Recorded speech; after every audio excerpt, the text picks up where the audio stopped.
Bonjour et bienvenue dans cette nouvelle vidéo. Vidéo aujourd'hui où je reçois Emmanuel Canès sur ma chaîne. Bonjour Emmanuel. Bonjour Mariette. Je suis vraiment ravie de te recevoir aujourd'hui pour pouvoir parler de stress et de digestion, donc l'impact du stress sur la digestion et aussi pourquoi pas la digestion, quel impact elle peut avoir sur le stress. Donc, voilà ton approche par rapport à ça. Et donc pour commencer, je vais te laisser te présenter et me dire un peu ce que tu fais. Ouais. Moi, tu me connais depuis longtemps, mais donc du coup, j'ai été naturopathe pendant quelques années et j'ai été spécialisée dans les troubles digestifs. Alors, j'ai été naturopathe de 2019 à 2022. J'ai arrêté cette activité parce que j'avais besoin de passer à autre chose, parce que je souffre du syndrome de l'intestin irritable et donc voilà, j'ai aidé beaucoup de personnes pendant 3 ans, mais j'avais besoin de me détacher de la maladie. Voilà, aujourd'hui, je fais de la communication. J'ai d'ailleurs un podcast qui s'appelle Business Bien-être Mode d'emploi qui est dédié aux thérapeutes parce que je continue à être très attachée et liée au monde voilà, du bien-être. Donc, vous pouvez toujours faire un petit tour sur cette page. Ouais, Et podcast voilà, et super aujourd'hui, intéressant. Je vous c'est... mettrai le lien en barre d'infos d'ailleurs. Si vous voulez regarder ce que fait Ouais, Emmanuel pour si vous êtes praticien bien-être ou même d'ailleurs si vous êtes curieux de ça, je vous mettrai. C'est vraiment super intéressant. Elle reçoit des invités sur ce sujet, donc vous pourrez aller jeter un œil à son podcast. ouais, exactement. Et voilà, donc c'est ce que je fais aujourd'hui, même si je suis complètement détachée maintenant de la naturopathie, de la digestion, je reste quand même en lien et au fait de ce qui se passe sur ce sujet, parce que je reste atteinte du syndrome de l'intestin irritable. Donc voilà, et ton invitation aujourd'hui me ferait très plaisir. Donc voilà, si je peux donner quelques conseils, eh bien, même si je ne suis plus naturopathe, je peux quand même parler de mon expérience sur ce sujet. Bah oui, complètement, parce que c'est vrai que tu as accompagné beaucoup de personnes sur ce sujet, puis étant toi-même concerné, forcément, c'est quelque chose qui te tient à cœur aussi. Je te remercie vraiment d'avoir accepté mon invitation, parce que je pense que tu es bien placé pour pouvoir en parler. Et justement, voilà, la première chose que j'aurais envie de te demander finalement, c'est dans ton parcours de naturo et peut-être aussi par rapport à ton expérience personnelle, euh, quel est un peu par rapport aux troubles digestifs que tu as pu rencontrer, quel est l'impact de la partie émotionnelle et stress là-dessus, sur les troubles digestifs selon toi? Selon moi, alors je pense que ça joue ça joue en partie beaucoup. Alors toi-même, tu le sais, tu as vécu cette expérience peut-être aussi, mais je pense qu'on a toujours, enfin, ceux qui souffrent de troubles digestifs ont souvent été catégorisés comme si c'était des personnes qui étaient stressées. Et Ouais, souvent, la première réponse qu'on a, c'est bah ouais, mais c'est le stress par rapport aux troubles digestifs. Donc c'est pour ouais, ça que j'aime bien complètement. faire la distinction quand même entre les deux parce que je trouve qu'il y a quelque chose de très culpabilisant dans l'approche où on te dit bah ouais et puis c'est que le seul facteur, c'est en mode bah tu es stressé, c'est comme ça, donc forcément tu as des troubles digestifs, C'est dans donc ta tête, quoi. forcément on sait exactement, c'est dans Ouais. ta tête, tout ça. Donc Mm. après, on sait qu'il y a un impact, hein, forcément. Enfin, ce serait complètement illusoire de se dire que le stress ne joue pas du tout un rôle dans le fait qu'il y ait des manifestations de troubles digestifs. Et c'est vrai que moi, à plusieurs reprises, je l'ai vu que le stress avait un impact. L'hygiène de vie, j'ai envie de dire d'une manière générale, de toute façon, et c'est pour ça que j'ai été naturopathe parce que j'aimais ça parce qu'il y avait vraiment cet accompagnement global de la personne parce que le stress, il peut se manifester de plusieurs manières. Et puis, les facteurs de stress aussi peuvent être complètement différents. Une personne, elle peut être stressée par rapport à son travail. Et donc, du coup, enfin, ça va jouer parce que, en fait, on va se rendre compte qu'il y a un pilier bien précis dans sa vie qui fait que ça déséquilibre tout le reste. Et auquel cas, il faut peut-être essayer d'en changer. Et puis, bon, je me perds un peu dans mes pensées, mais en tout cas, Non, mais tout vas-y, ça c'est pour dire intéressant. que Donne le ta stress, réflexion. Ouais. voilà, que le stress joue une part, ça c'est une réalité, de comprendre de là où il peut venir. Des fois, alors moi ça c'est à titre personnel parce que ça dépend aussi enfin voilà, de mon parcours, mais tu vois, moi je me suis rendu compte que à un moment, alors c'était il y a très très longtemps avant d'être naturopathe, mais tu vois, j'ai commencé à traiter mes troubles digestifs en passant par le biais du stress, parce que du coup, comme on disait que c'était dans la tête et que c'était lié, voilà, aux émotions, etc. Je me suis dit bon bah ok, je vais travailler là-dessus, je vais faire de la méditation, etc.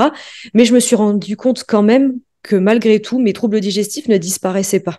Ouais, c'était pas Et c'est là où je me suffisant. suis Mm. c'était pas suffisant. Et je pense que c'est ça le message qu'il y a à retenir, c'est que parfois c'est pas que ça et c'est pas que une histoire de stress et parfois c'est pas suffisant que d'agir que sur le stress, mais en revanche ça reste quand même un des facteurs clés. Et tu vois, anecdote assez marrante, enfin qui m'a fait toujours plaisir justement en retour de consultation de naturopathie, c'était que chaque personne que je rencontrais généralement, c'était son un petit peu ce truc de se dire ah ouais là je vais mieux parce qu'il passait par une situation un petit peu plus stressante de peu importe ce qui se passait dans le quotidien, et dans ces cas-là il me disait toujours ah et je me rends compte que mon ventre ça a été, Ah donc ouais. comme quoi on sait que c'est quand même très lié parce que du coup il y avait des moments qui devaient être peut-être beaucoup plus stressantes, c'est des espèces de pics voilà où tu stresses un petit peu, où le transit du coup pouvait forcément un petit peu plus s'accélérer, où il pouvait y avoir plus de ballonnements, plus de choses qui pouvaient être plus compliquées à ce niveau-là, et que bah là les troubles en tout cas ne se manifestaient pas. Et Ouais, donc, c'est là d'accord. où c'était intéressant, ouais, Donc, par de rapport à voir ça. au suivi que tu proposais, les personnes, si je comprends bien, voyaient une différence même dans le même état de stress sur leurs symptômes. Et justement, bah, c'est super intéressant. Si vous peut-être vous reconnaissez qui nous regardez là-dedans aussi, vous voyez que vous avez plus de troubles digestifs lorsque vous êtes en période de stress, bah, je pense que ça pourrait être super intéressant que tu partages un petit peu quels grands axes tu proposais d'action autres que la gestion purement émotionnelle pour pouvoir agir justement sur les troubles digestifs et donc bah, mieux vivre aussi en période de stress. Ouais. Euh, Ce qui se passait beaucoup, ben, il y avait après, nous, on a fait la même école, donc les principes, t'en connais quand même quelques-uns, mais c'est vrai que il y a quand même le travail sur l'alimentation qui a joué pour beaucoup, mais je vais mettre vraiment le biais de l'alimentation. C'est toujours très délicat parce que il y a des grands principes qui sont dits de partout et toi-même tu le sais. Je veux dire, on entend blanc, on entend noir. Il y a un moment, on ne sait plus Ouais, trop comment et à qui se fier. ouais, C'est très complètement. quand même très compliqué et du coup, moi, je trouve qu'il y a un vrai travail d'individualisation et moi, c'est ce que je faisais beaucoup Mm. dans mes accompagnements, c'est qu'il y avait un vrai travail d'individualisation par rapport à la personne et du coup, donc je prenais en compte l'alimentation, mais je prenais aussi son contexte de vie d'une manière générale, savoir de où elle venait, ça se passait comment dans son quotidien, ne serait-ce que enfin professionnellement, personnellement, parce que bah, je pouvais pas prodiguer les mêmes conseils à une maman qui était enfin maman de 3 enfants par exemple, et qui du coup bah pour les repas en termes d'organisation c'était quand même assez délicat parce Mm. que bah commencer à manger différemment de ses enfants, où les enfants se demandent pourquoi, et puis après bah du coup c'est un petit peu compliqué, tu vois, bref, d'organiser les repas, etc., etc. Et donc, du coup, enfin, tu vois, ça dépendait des personnes. Il y en a qui étaient extrêmement motivées, qui pouvaient se dire, OK, c'est pas grave. Et bah, du coup, même s'il y a des enfants, je le fais. Enfin, voilà, peu importe. Mais donc, du coup, moi, je trouve qu'il y avait vraiment cette prise en compte globale de la personne et le fait d'individualiser pour beaucoup. Alors, j'ai individualisé en fonction des symptômes parce qu'on n'accompagne pas quelqu'un qui va souffrir de ballonnement et de constipation ou de diarrhée intempestive de la même manière. Donc, bon, bah, à un moment, il faut aussi pondérer au niveau de l'alimentation, bah, comment on fait, parce qu'on voit que ça apporte en tout cas une forme de soulagement. Et puis après, c'était vraiment d'individualiser et de comprendre le contexte de vie de la personne et d'identifier s'il y avait si c'était plus une histoire, un facteur alimentaire, ou si c'était plus un facteur qui était lié au stress. Et Ouais, donc, c'est pour ça que moi, je faisais vraiment un vrai bilan et un vrai état des lieux par rapport à ça. ouais, Ouais. ok. Donc ouais, c'est super intéressant aussi de voir que finalement l'alimentation c'est un point très important, mais que on peut avoir l'impression, parce que ça c'est quelque chose aussi que je rencontre assez fréquemment en consulte, où on a l'impression de super bien faire, de manger super sain et d'avoir suivi les meilleurs conseils en termes d'alimentation. Et je pense que des fois il faut faire attention parce que c'est facile de se perdre dans tout ce qu'on entend, et ça je le comprends parfaitement, hein. Moi-même avant de m'être formée et d'avoir ainsi un retour d'expérience sur moi-même, parce que bah, des erreurs, j'en ai faites aussi, hein, et puis sur les personnes que j'accompagne, bah, je pense que c'est facile de se perdre dans des tas de méandres de théories alimentaires, en fait, et qui, des fois, sur le principe, dans la vraie vie, sont pas du tout viables sur le long terme, même si sur le moment, on peut en sentir parfois un soulagement. Je pense par exemple au jeûne, qui peut être un soulagement, mais c'est pas une solution à long terme, quoi. Ouais, exactement. Et puis après, toi qui travailles aussi beaucoup sur les intolérances, il y a des personnes qui dans le quotidien ne vont pas du tout être intolérants et qui typiquement à un moment vont enlever complètement le gluten de leur Exactement. assiette, Mm, ou le gluten et le lactose. Et du coup, ils vont exactement. se dire, ah ouais, et là, je me sens vraiment mieux. Et Mm, parfois, c'est pas une réponse parce qu'en plus, ça peut amener des carences. Vous savez pas forcément si vous êtes intolérant ou pas.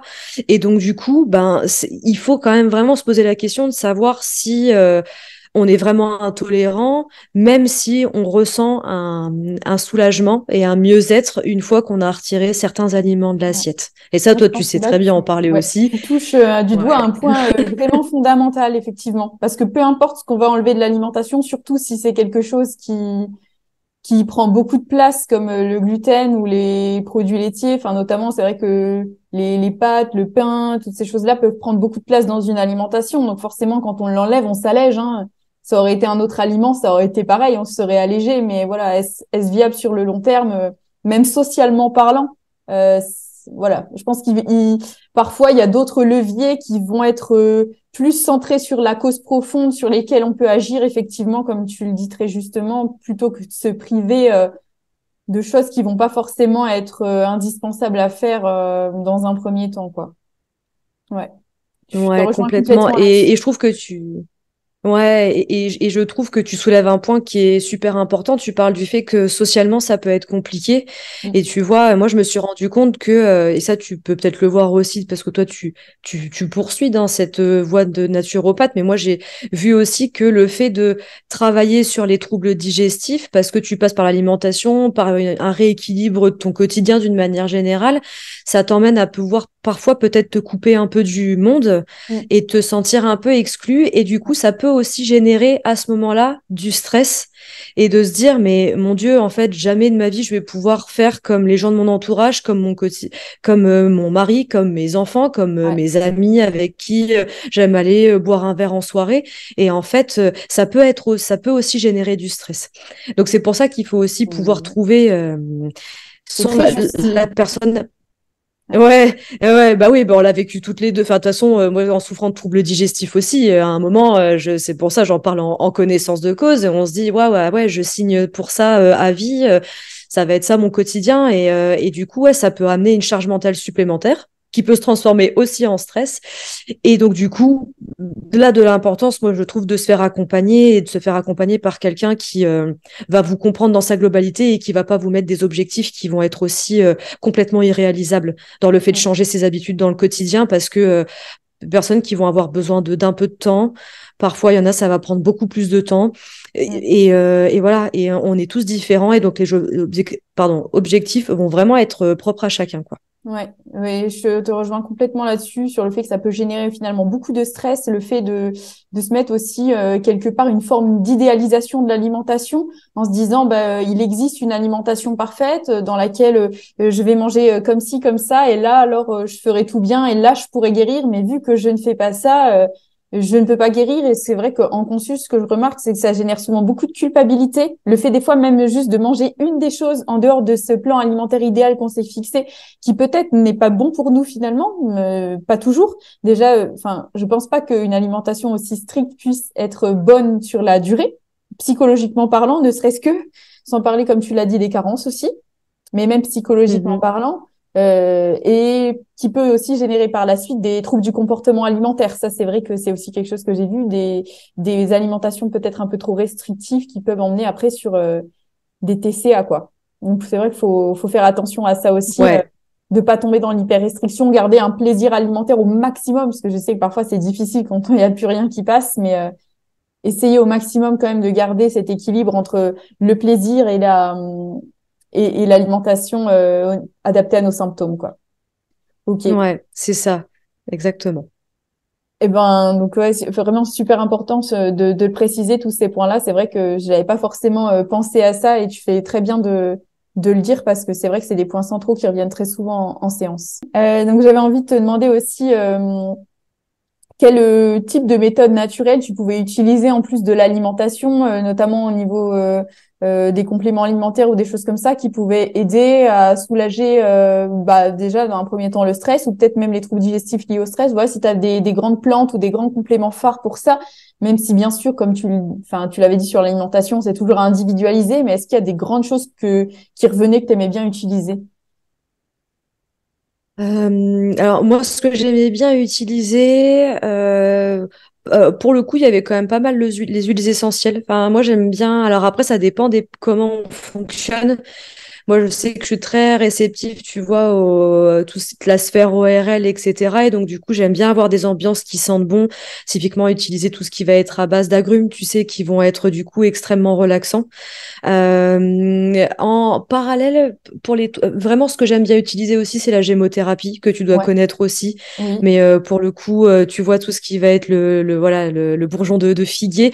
Alors après, c'est pas des solutions miracles pour autant pour pouvoir réduire le stress. Hein, pour le coup, après on peut avoir du bourgeon de la gémothérapie avec le tilleul ou ce genre de choses qu'on peut retrouver aussi sous forme d'infusion, mais bon, l'infusion, on sait que voilà, en termes de d'effet, il n'y a pas grand-chose. Enfin voilà, c'est quand même assez minime et c'est très faible pour pouvoir se dire de ressentir quelque chose ou un apaisement en tout cas. Mais moi surtout, ce que j'aime faire, alors qui n'est pas de l'ordre des compléments alimentaires, mais ça va être plus en lien avec la cohérence cardiaque. Ok, oui. La Tu vois, respiration. ça va être vraiment de pouvoir travailler sur la respiration. Moi, c'est un outil qui m'aide beaucoup, comme pour la méditation. Et donc, du coup, c'est vrai que j'aimais bien aussi, tu vois, donner des exercices de respiration et de méditation. Ouais. Après, libre à chacun, parce qu'il y en a qui sont pas du tout réceptifs à ça. Mais c'est vrai que force est de constater que à la fois on peut avoir soit le sport pour pouvoir pour les personnes qui sont beaucoup plus énergiques et qui du coup vont avoir besoin de tu vois de De libérer les vider un tensions peu l'énergie par nerveuse. le biais exactement de Ouais. vider l'énergie nerveuse par le biais du sport et t'as des personnes qui aiment bien se recentrer et qui du coup vont aller plus dans l'introspection et passer par le biais de la méditation. Les deux peuvent être compatibles hein, avec le sport, mais voilà, c'était souvent ce que je conseillais de mieux. Puis après, à individualiser le sport en fonction du temps de la personne, de ses besoins, si elle avait déjà une activité physique ou pas. Et puis après, voilà, pareil pour la méditation et la cohérence cardiaque. Ouais, c'est vrai que ce conseil de la respiration, c'est vraiment un très chouette conseil parce que c'est vrai que la respiration, elle permet finalement de faire le lien entre l'intestin et le cerveau, quoi, via le nerf vague, en relaxant le nerf vague, qui est bah, le nerf qui passe donc par les branches là du cerveau et qui, enfin, à l'arrière du crâne et qui rejoint les organes digestifs et qui est donc tout à fait en cause dans l'impact stress et digestion, quoi. Donc la respiration tombe carrément dans le mille là-dedans, car elle aide le nerf vague à se relaxer, donc forcément, elle apaise le mental et le bidou. Donc on se dit Ouais, c'est exactement ça. C'est vrai que ça paraît un peu technique quand tu le dis comme ça au départ, mais des fois on peut juste prendre le temps de respirer profondément pendant 1 minute et déjà de prendre son état de, tu vois, de noter typiquement de 0 à 10 dans quel état de stress on se sent. Donc sachant que 0 c'est pas du tout stressé, 10 je suis super stressé. Tu passes 1 minute à respirer profondément et tu reprends la mesure après, 1 minute après, et de voir déjà s'il y a un impact. 1 minute, c'est peut-être un petit peu faible, mais déjà 3-4 voilà, c'est de minutes, se rendre compte. c'est déjà pas mal. Ouais, c'est ça. Mm. Ah bon, même si on est sur voilà, le 5 minutes, ce serait l'idéal. Et des fois, on se dit 5 minutes par jour, c'est pas énorme. Et on peut le faire. Mais voilà, moi, je sais que la respiration et la méditation, ça a été une révélation, quoi. Et tu vois, je vais même te donner un exemple très, très concret de ce que j'ai vécu. Là, Ouais. en plus, on est dans une période où ça va bien nous parler parce que là, on enregistre, c'est octobre. Voilà, on arrive bien dans l'automne, la luminosité baisse beaucoup et je sais Avec que, ton tu vois, je suis plaid derrière sujette toi. à, ah ouais ouais ouais, on est en mode à fond dans l'automne et tu vois moi je sais que je suis sujette à tu vois le manque de luminosité ça va me faire déprimer etc. Je peux me sentir pas bien, je vais faire de la spasmophilie, j'ai mes yeux tu vois qui vont commencer à clignoter et tout enfin c'est mais je le sais maintenant au fur et à mesure du temps et Ok. je sais qu'à l'époque j'avais été voir mon médecin et il m'avait dit ok ben on va te mettre limite sous perfus pendant 15 jours de magnésium quoi. J'étais là Ok. mais j'ai pas envie de passer par cette méthode-là. Des fois, ça peut être utile pour certaines personnes, je dénigre pas, mais j'avais pas envie. Et ce que j'ai fait, c'est que bah, j'ai fait une cure de magnésium de mon côté et j'ai fait de la cohérence cardiaque tous les jours devant ma lampe de luminothérapie et je n'ai plus eu de symptômes après ça. Ah ouais, Donc, d'accord. preuve en est que ce qui avait été généré par le stress, par le manque de luminosité, etc., j'avais réussi à le compenser quand même de manière assez naturelle et que ben le stress après s'est envolé par le biais voilà de la respiration et de me prendre des vrais temps pour moi et faire la luminothérapie en parallèle. Donc et Mm. avec une petite complémentation quand même en magnésium. Mais Ouais.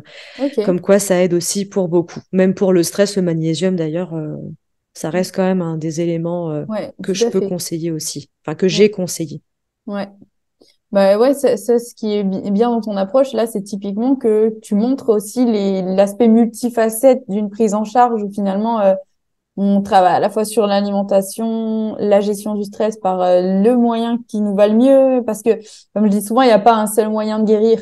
Il y a plein de routes qui y mènent, et à chacun de prendre celle qui va lui correspondre le mieux et de choisir la thérapie qui lui correspond le mieux. Bon, nous, on a une affinité avec la naturopathie, donc forcément, on en parle et on aime bien parler de ça, mais il existera aussi d'autres thérapies qui peuvent vous mener finalement au même résultat, mais qui peut-être vous parleront plus. Donc ça va vraiment dépendre des affinités de chacun. Et parfois, il suffit d'un angle d'approche qui nous parle pour pouvoir dérouler par la suite et vouloir aller plus loin aussi une fois qu'on voit que ça nous fait du bien, quoi, tout simplement.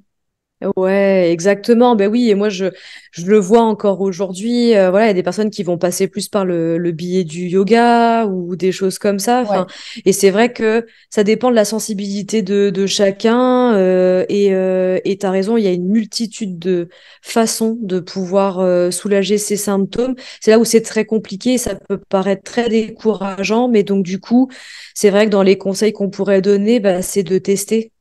Ça ne veut pas dire tester d'aller en consultation avec quelqu'un, mais s'il y a des conseils que vous entendez, ben, d'essayer de les pratiquer un petit peu dans le quotidien mm, pour voir et de noter si ça a des effets. Et donc, du coup, ça permet de se dire, OK, bah, ça veut dire que peut-être que ce chemin-là, ça peut mener à avoir des réponses. Mais si on fait rien, force est de constater qu'il se rien. passera rien, quoi. Ouais. Ça c'est évident. Ben, il y aura pas de changement, quoi.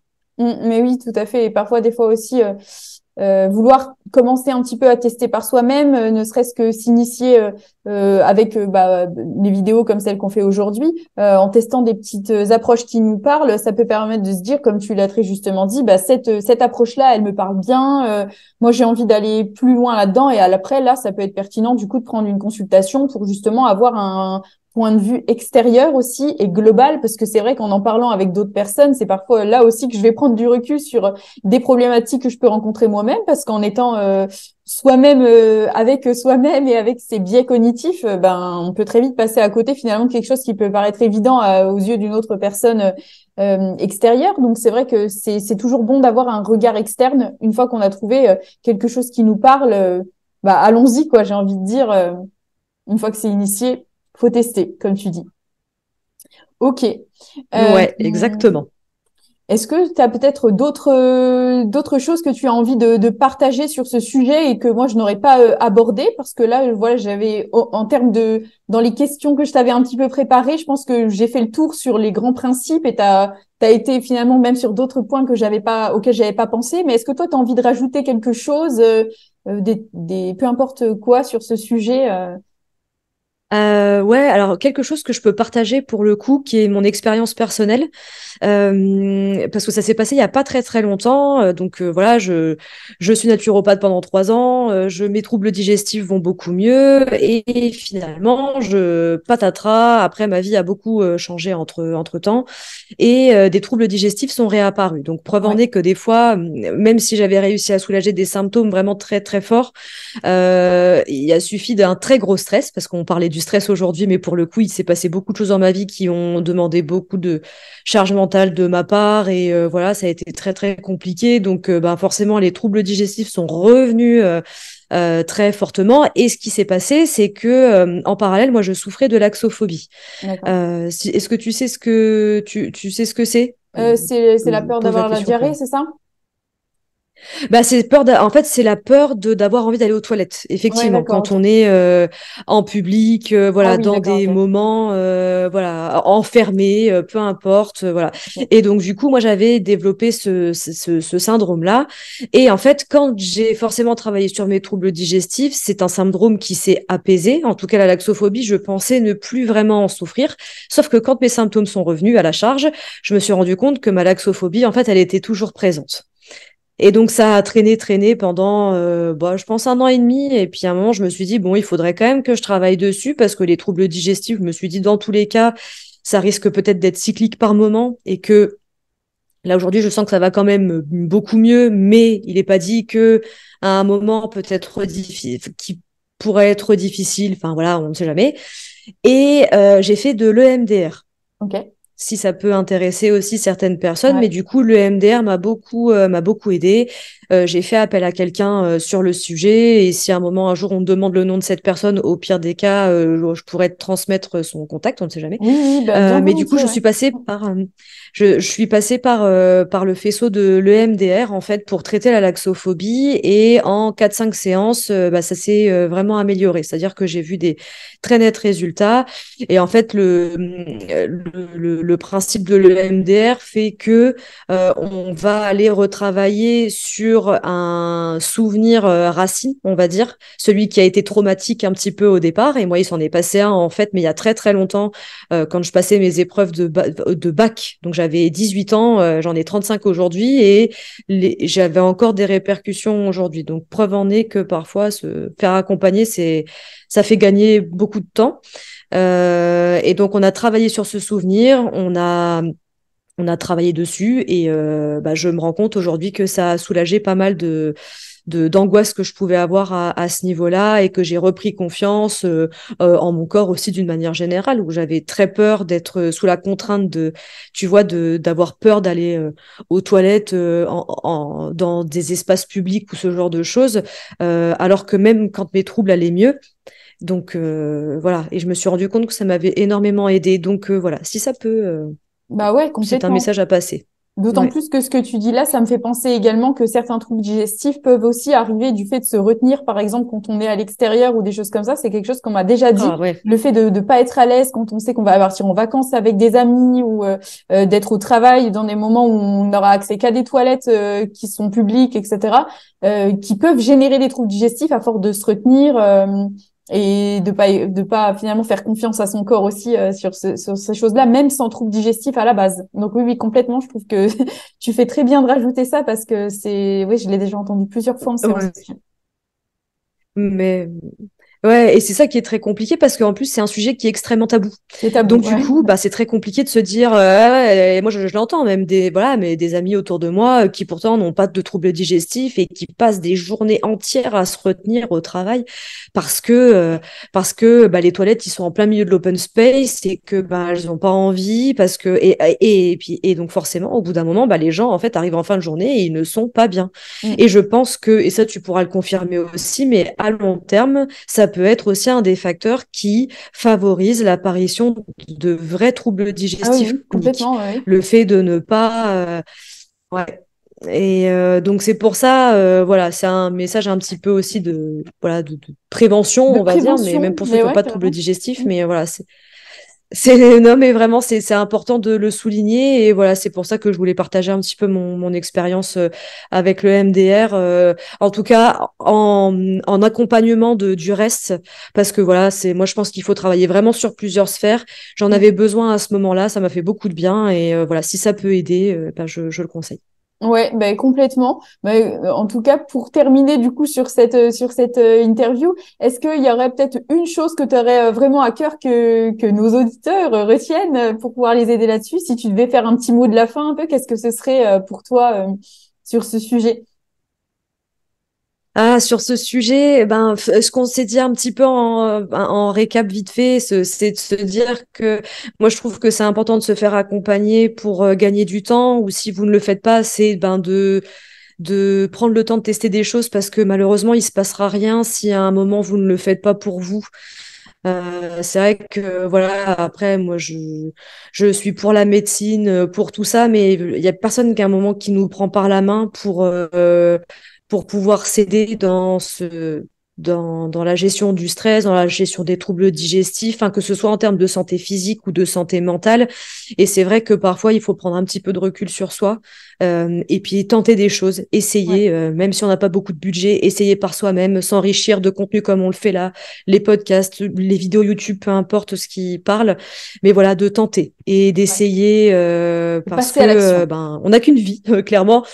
Exactement, passer à l'action parce que voilà, on le voit même le contexte là dans lequel on est en ce moment, il est quand même assez compliqué. On a besoin de se sentir un petit peu en sécurité, de se focus un petit peu sur soi. Et voilà. Et bref, si on fait pas tout ça pour soi, Pour qui le fera-t-on? c'est dommage, quoi. Exactement. Pour qui le fera-t-on? Et voilà, penser un petit peu à soi aussi, c'est important. Donc voilà, c'est ça mon petit message de la fin. Eh ben, je pense que c'est tout à fait à propos et je te rejoins complètement sur cette chose-là. Je suis assez d'avis que si on fait rien, il se passera rien. Donc, même si parfois on peut être très fatigué et avoir besoin de d'aide aussi dans ce cadre-là, mais déjà, ne serait-ce que prendre 5 minutes pour soi chaque jour, comme tu l'as dit, par la respiration ou autre, c'est déjà prendre soin de soi. Donc, bah, en tout cas, Emmanuel, je te remercie beaucoup pour tous ces précieux conseils. J'espère que ça vous aura aidé, vous qui nous regardez, à piocher quelques petites idées pour votre propre cheminement. Donc, vous pouvez retrouver Emmanuel, hein, sur son podcast, donc je vous mets le lien dans la barre d'information. Et puis, bah, vous pouvez vous abonner à la chaîne et puis bah, liker cette vidéo si elle vous a plu. Et puis, bah, on se retrouve très bientôt pour une nouvelle vidéo. Salut Emmanuel! Salut Mariette.